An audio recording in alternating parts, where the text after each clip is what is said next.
नमस्कार दोस्तों, स्वागत है आपका मेरे इस YouTube चैनल में। ये हमारे YouTube की सबसे पहली वीडियो है। इसमें मैं अपने सिस्टम को असेंबल करके आपको दिखाऊंगा। आइए चलिए इसको असेंबल करते हैं। ये बेसिकली 10th जनरेशन का इसमें i3 हम यूज़ करने वाले हैं 105 एंड देन गीगाबाइट का H510 हम यूज़ करेंगे। साथ में WD की M2 SSD हम यूज़ करने वाले हैं और साथ में स्टोरेज के लिए 2 टेराबाइट की सीगेट यूज़ करेंगे। साथ में ये हमारी एंटी स्पोर्ट्स कैबिनेट है और साथ में उसकी पावर सप्लाई है 400 वाट की। Let's get started. इसमें हम पावर सप्लाई यूज़ कर रहे हैं 450 वाट इको स्पोर्ट्स की। एंड इको स्पोर्ट की सबसे बेस्ट पावर सप्लाई आती है। ये कॉस्टिंग में थोड़ी ज़्यादा होती है, लेकिन रिकमेंड ये की जाती है कि लोग ज़्यादातर इसी को यूज़ करें, लोकल यूज़ ना करें जो कैबिनेट के अंदर लगी होती है। देन हम इसमें SSD यूज़ करेंगे WD की ग्रीन कलर। इसमें क्या कहते हैं, मेरे को ब्लू कलर चाहिए था लेकिन मुझे मिला नहीं क्योंकि इसमें ग्रीन ही अवेलेबल थी, तो हम इसको ग्रीन वाली ही लगाएंगे। इसकी 2400 मेगाहर्ट्ज़ की स्पीड है। ये मुझे पड़ी थी अराउंड 2800 समथिंग की। और जो हम ये i3 CPU लेके आए हैं ये मुझे पड़ा है अप्रोक्स 10,000 का। और साथ में जो हम ये मदरबोर्ड यूज़ कर रहे हैं ये 10th और 11th जनरेशन को सपोर्ट करता है, i5 i7।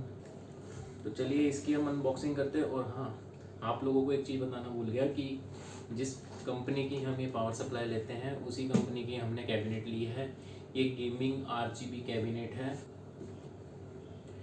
अप्रोक्स ये जितना भी हमारा सामान पड़ा है अप्रोक्स ये 25,000 के बजट के अंदर आता है। जो यंगस्टर्स हैं उनके लिए सबसे बेस्ट PC ये बनने वाला है। आपको अगर कुछ भी इनसे डिटेल्स के बारे में पूछना हो तो आप मेरे को कमेंट सेक्शन में पूछ सकते हैं। तो चलिए हम इसकी असेंबली करते हैं और आपको इसके टाइम लैप्स शॉट्स दिखाते हैं।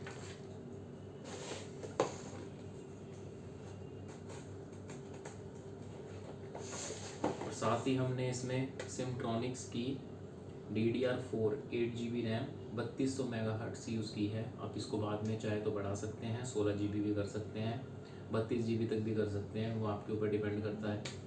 लेकिन आपको इस चीज़ का ध्यान रखना है कि आप अगर 8GB जिस कंपनी की यूज़ करें तो आपको दूसरी भी उसी कंपनी की ही लगानी पड़ेगी। पहले हम मदरबोर्ड को इंस्टॉल करते हैं। हमने इसको अनबॉक्स कर लिया है। साथ में इसके 2 SATA केबल्स आती हैं।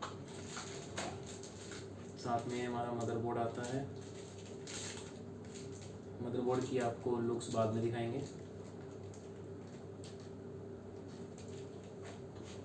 और इसके अंदर कुछ ये प्लेट आती है मदरबोर्ड को अटैच करने के लिए। और साथ में इसकी कुछ यूज़र मैनुअल्स आती हैं और इसके अलावा कुछ नहीं आएगा। आइए अब CPU को अनबॉक्स कर लेते हैं।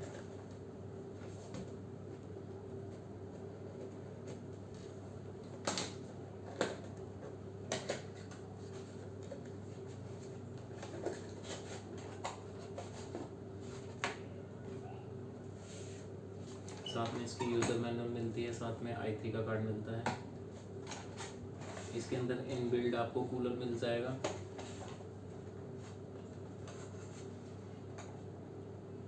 See this।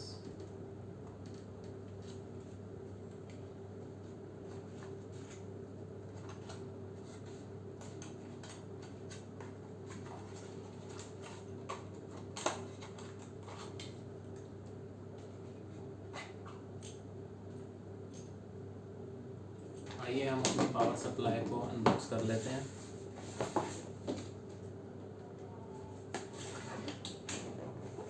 वाओ, इसके साथ कुछ मैनुअल्स मिलती हैं। साथ में इसमें पावर केबल मिलेगी और बहुत अच्छी पैकिंग है इसकी। ये साथ में हमें इसकी पावर सप्लाई मिल जाती है जो ब्रेडेड केबल के साथ आती है, आप देख सकते हैं।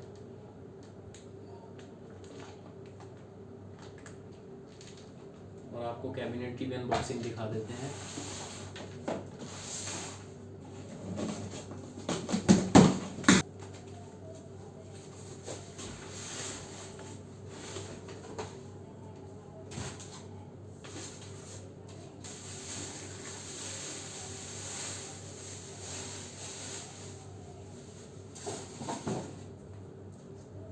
इसमें आपको ग्लास बैक मिलता है, जैसे कि आप देख रहे हैं।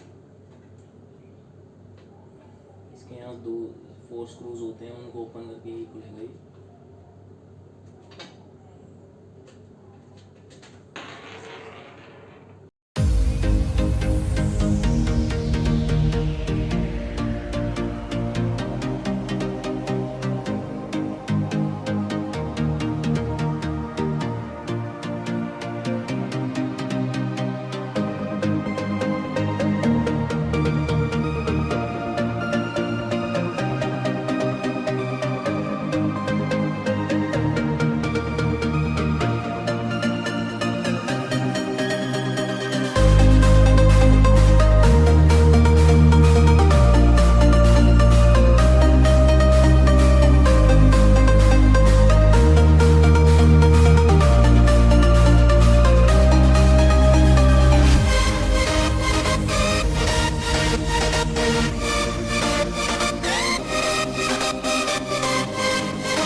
फाइनली गाइस हमारी असेंबलिंग हो चुकी है, पूरा पीसी असेंबल हो चुका है।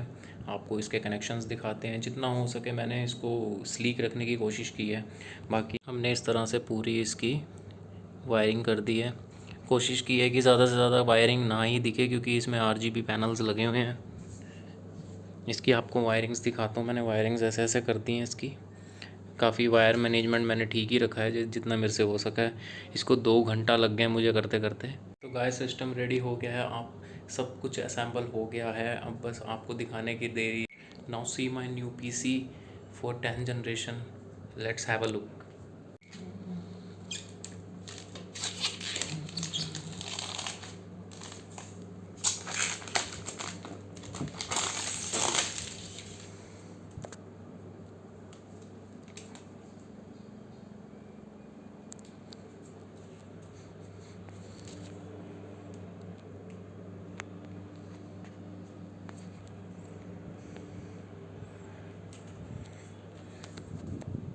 आपको भी अगर इसके भी आपको इसके पार्ट्स के बारे पूछना है तो आप मेरे से पूछ सकते हैं।